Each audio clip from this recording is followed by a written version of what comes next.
Então vamos lá, já estamos com 153. Ah, beleza, então. Então vamos começar, pessoal. O nosso bate-papo aqui, e antes de mais nada que comecem a perguntar, aqui no chat já foi disponibilizado o material em PDF, tá?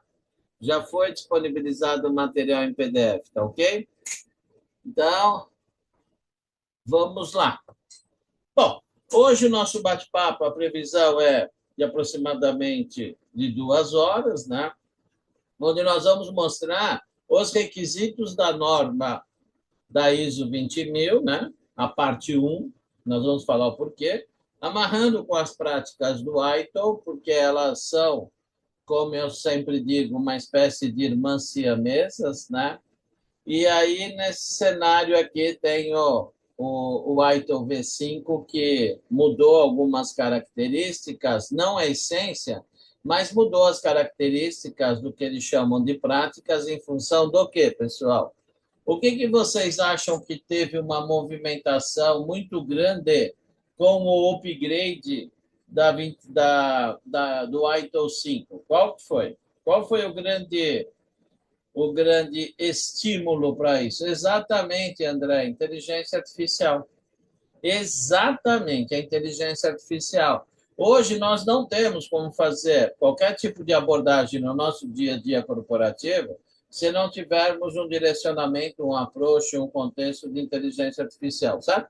Todos nós estamos passando por isso, tá ok? Então, esse é o modus operandi que foi tratado aí e esperamos que em breve também tenhamos novidade com relação a ISO 20000. Um cafezinho aqui para acordarmos, né? Então, vamos lá. O que nós vamos abordar? Cinco partes aqui, 5 blocos que nós temos aqui. Ó. O bloco 1, fundamentos, né? O que é essa evolução e o que trouxe essa mudança do ITIL V5.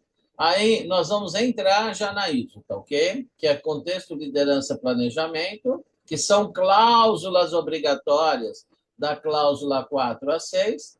Depois, um outro conjunto de cláusulas obrigatórias, que na realidade são os requisitos operacionais, que é a cláusula 8.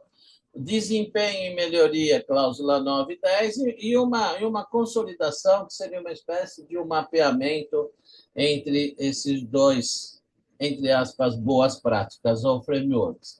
Vamos para um contexto aqui de fundamentos de evolução, tá legal? Então, o que é a ISO 20000 traço 1? Por que traço 1? É a parte 1 e nós vamos explicar o porquê. Primeiro ponto, ela é de 2018, né? Então, provavelmente já está no forno aí um direcionamento para uma nova versão, ok? Então, ó, norma internacional específica para primeiro, olha só, pessoal. Sempre que vocês se depararem com essa sigla aqui, ó, essa sigla aqui que é a ISO, que é um organismo internacional de padronização, vocês têm um cenário de estruturação de um sistema. Sistema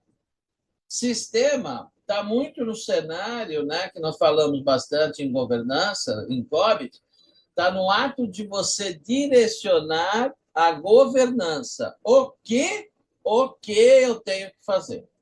Então, quando vocês se deparam com esse cenário aqui de ISO e EC, você tem uma atribuição da ISO, que é a estruturação, uma proposta de um sistema de gestão, e cada ISO tem um foco específico, né? A 20000 é serviços, a 27001 é um sistema de gestão de segurança da informação e segurança cibernética.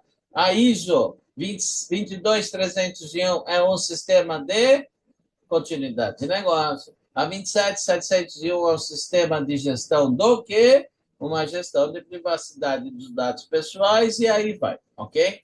Então, é uma norma internacional, a 20000, voltada para definir os requisitos de um sistema de gestão de serviços.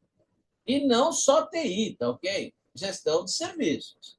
E, nesse sentido, ela é uma norma também auditável e certificável. Ela é baseada o que eles definiram, um padrão, que nós vamos falar já já, tá? High, esse HLS aqui é High Level Statement, vamos dizer assim, né? É uma estrutura padronizada que a ISO trouxe e que segue essa mesma estrutura em várias ISOs de requisitos de sistema de gestão. Para quê? Para facilitar a integração entre elas. Ela é aplicável em qualquer organização, independentemente do tamanho, porte, se é serviço público, privado, e aí vai, e qualquer tipo de serviço, ela foi publicada, né, num contexto inicial e, ao longo do tempo, ela foi se materializando cada vez mais numa gestão de serviços efetivos. E vocês verão no timeline aqui o quanto existe essa integração com o ITIL, né? Existe, e aqui no Brasil, nós temos a ABNT, que é a Associação Brasileira de Normas Técnicas, onde ela tem uma parceria homologada, né? Existe um acordo formalizado entre a ISO e a Associação Brasileira de Normas Técnicas, para que ela traduza essas normas originais para o quê? Para o português do Brasil. Inclusive, nós tivemos participação, eu e o professor Pininga, de participarmos da tradução da 27.005, tá ok? Aí nós temos aqui a cláusula, as cláusulas 4 a 10 e vocês verão, que é uma estrutura onde fica declarado um PDCA. Um PDCA. Por quê? Porque vocês já vão entender. E todas as ISOs que seguem esse padrão que nós vamos mostrar, esse tal do HLS, ela tem, conota-se e evidencia uma estrutura de PDCA, tá ok? E é claro que um dia ela começou e ela foi uma evolução natural da BS 15.000. Então, é uma norma certificável, corporativamente falando, não só para nós enquanto profissionais, para a gestão de serviço. A ISO 20.000 diz o quê? O que você precisa cumprir para ser certificado, são os requisitos. E o ITIL sempre veio na linha de mostrar esse como fazer, né? Esse como fazer é o que interessa. Então, vamos ao posicionamento da ISO e essa integração que nós dissemos frente ao cenário de práticas de mercado do tipo ITIL, né? Então, a ISO 20.000, a parte 1, que é a parte certificável, ela define o quê? Os requisitos, o tal do SHAW, o que obrigatoriamente você necessita estruturar e apresentar para que você seja certificado. Então, é um roadmap, tá? Agora, o como fazer, nenhuma ISO traz o como fazer, tá ok? Aí nós temos uma parte 2 da mesma norma, que não é a parte certificável, mas é onde você pega um detalhamento maior das orientações. É um código de prática para você direcionar essa implementação desses requisitos declarados na parte 1. Pensem comigo, é muito similar ao que temos na 27.001 e na 27.002 e 27.005, entendeu? Quer dizer, você tem a 27.001, que é certificável, assim como nós temos aqui a ISO 20.000, parte 1, que é certificável, e a ISO 27.002 e a 27.005 trazem sustentação para os requisitos declarados na 27.001. Aqui é o mesmo, é um contexto similar, haja visto que as duas seguem, né, o tal do HLS, que nós vamos falar o que é.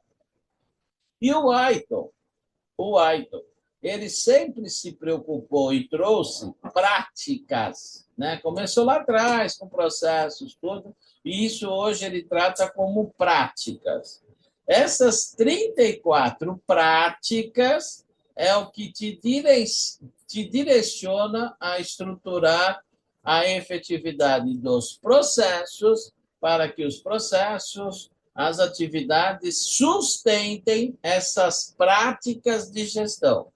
Essas 34 práticas não mudaram da versão 4 para a versão 5, tá ok? Mantiveram-se. Só que, né, fazendo spoiler já aqui, essas práticas, na versão nova, ela vem o quê? Com um approach de